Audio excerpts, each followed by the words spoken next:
చోటు ఒక కథ చెప్తా రాసుకో. ఓకే. ఈ కథ పేరు మొండి కత్తి. అనగనగా కోసల అనే రాజ్యం ఉండేది. ఆ రాజ్యానికి నాగార్జునుడు రాజు. ఇంకో రాజ్యం ఉంది. ఆ రాజ్యం పేరు పాంచాల దేశం. ఆ రాజ్యానికి బసవేశ్వరుడు అనేవాడు రాజుగా ఉండేవాడు. ఈ రెండు రాజ్యాలకి గత 30 సంవత్సరాలుగా ఒక సుదీర్ఘమైన యుద్ధం జరుగుతోంది. ఆ దాడిలో రాఘవుడి తండ్రి నాగార్జునుడు మరణించాడు. రాఘవరెడ్డి గారు, వైలెన్స్ మీ డిఎన్ఏలో ఉంది.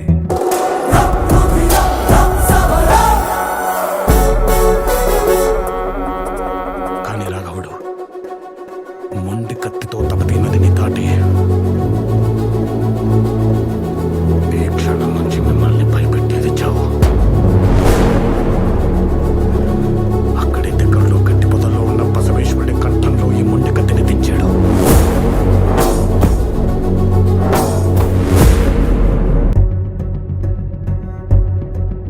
ఈ క్షణం నుంచి మిమ్మల్ని భయపెట్టేది చావు.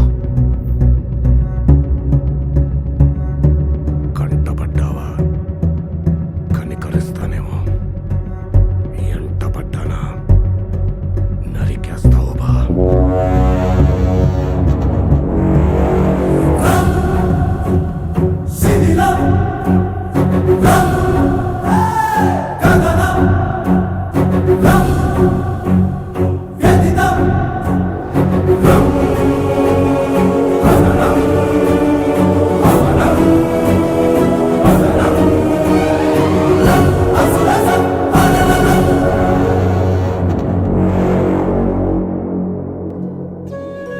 పని రోజొస్తే ఎవడైనా